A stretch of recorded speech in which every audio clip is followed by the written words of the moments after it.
So I wanted to talk a little about the El Paso shooter individually. We hear that this is being used as an excuse to label Trump and all of his supporters as white supremacists from all sorts of people. And I don't just mean random internet people. I mean actual people with power, like Elizabeth Warren said that this was Trump and Fox News that were white supremacists. You had Cory Booker say it's white supremacy, that Trump's a white supremacist. You had Beto say that clearly Trump's a white supremacist.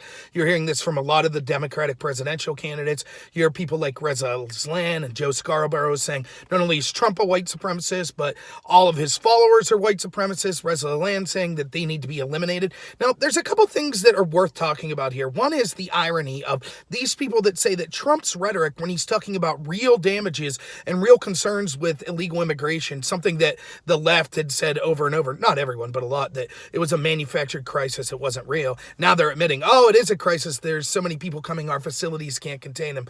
Focusing on those problems and equating that to, that leads to violence by people then like this mass shooter that say, yeah, I think there's a problem and I'm going to solve it with a gun.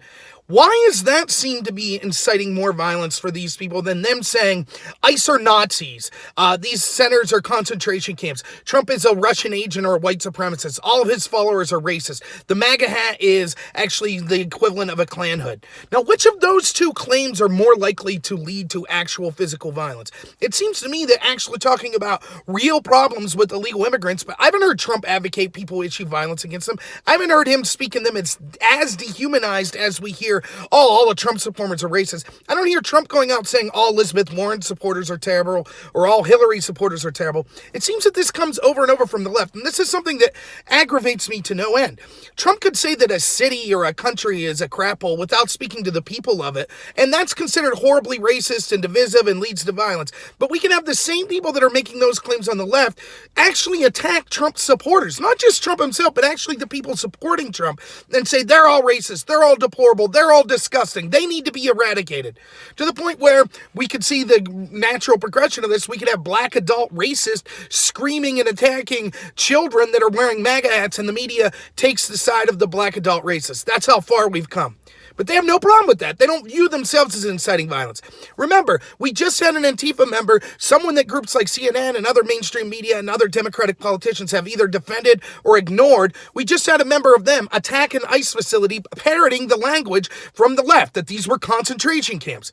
Yet the people that use that language the most, like AOC and Ilhan Omar, refused to condemn this attack. I said on my video there, I'm confident in making this prediction. As long as there is cover given by the mainstream, people in the media, people in academia, people in the entertainment industry, people that are Democratic politicians, as long as they're giving cover to Antifa or downplaying it, then look for that violence to escalate. We now see with the Dayton shooter that he claims to be someone who supported Antifa and said that that person, that terrorist that attacked the ICE facility was a martyr. So we can't just look at the language from one side. These same people that are, that's what upsets me the most. I don't blame the Democrats for the mass shooter in Dayton. I don't blame any of that. I just think that they should condemn violence to the same equivalent they're asking the Republicans to condemn violence. What's upsetting is the same Democrats that want to just label not just Trump, but anyone who follows him as a white supremacist and somehow responsible for this violence. They use more violent rhetoric themselves. And then predictably, when people go out on the left, and I say predictably because one, all sides are going to have extremists. And second, if you're ramping up, if you're selling people over and over, our opponents are Nazis, they're racist, they're KKK members, what do you think's going to happen? People are eventually going to take that serious. We know that. That's not even remotely close to what Trump's saying, hey, we need to protect our border. 180 degrees. That's completely different. That's not Trump saying we need to take care of people. All of these people crossing the border are Nazis. They're all MS-13. Trump's never said that. He's criticized a lot of them as being that, but he hasn't advocated for violence. And he certainly condemns white supremacy, despite what the left media will tell you over and over again. But what I really want to focus on here with this video, which is funny, I'm getting to it 4 minutes in, is the El Paso shooter specifically. Something's very strange about how we cherry pick and how the media cherry picks what they want to do when they talk about motivation. I read the manifesto of the El Paso shooter just like I read the manifesto of the Christchurch shooter. And it's very similar in both sense that both of them are espousing rhetoric that is extreme right-wing, but also extreme left-wing. And here's what I mean about that.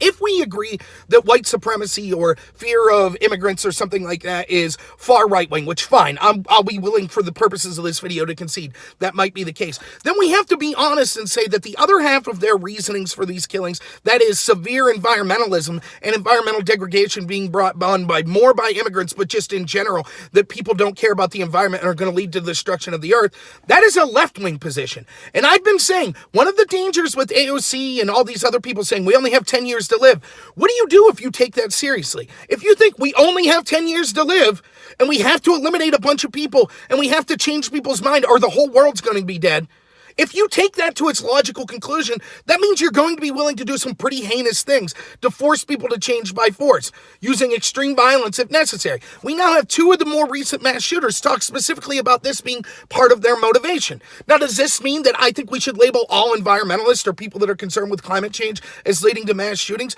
No, not at all. But some of those same people who are then saying, oh, and it's Trump and his followers' fault because they have a problem with illegal immigration, shouldn't that same scope be turned on themselves then?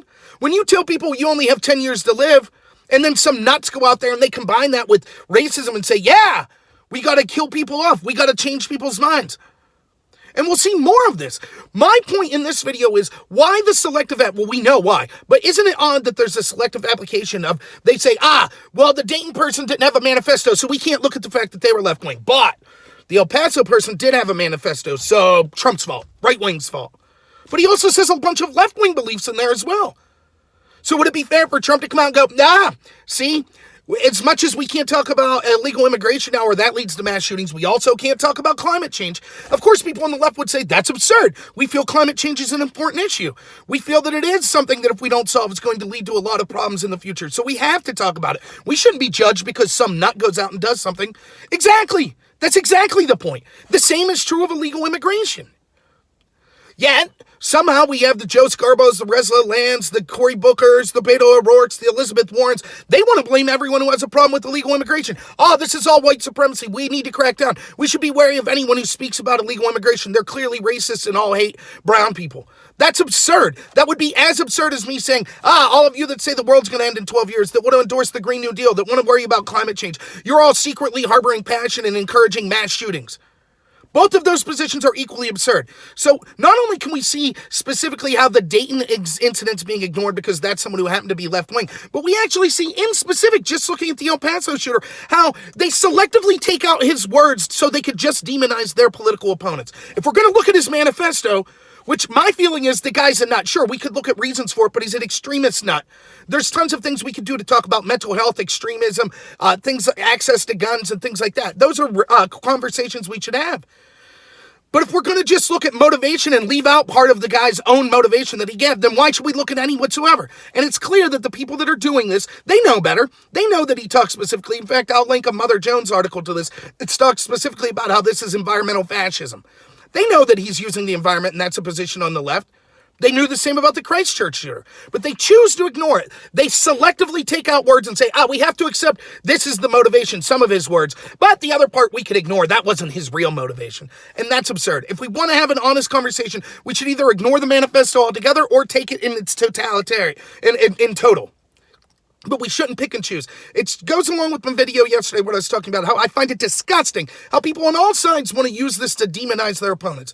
That's ridiculous. And we're seeing this, the dangers that's going to come is because we're going to see violence escalate, because if it is true that this rhetoric could possibly lead to violence, certainly calling Trump and all of his supporters Nazis or racist is going to predictably lead to violence against them. And the very people that are talking about things like red flag gun laws, we should monitor people's social media and make sure that if they say certain things, they shouldn't have access to firearms. What about all these people on the left then? What about Joe Scarborough? What about Resla Land, who said that people like Kellyanne Conway and Trump and his supporters need to be eradicated? Shouldn't they be getting a visit? But no, they're allowed to maintain their status on Twitter. They're allowed to maintain their status as a credible voice. You don't see people on the right making the equivalent arguments about people on the left, that they're all Nazis, or they're all racist, or they're all need to be eradicated and things like that.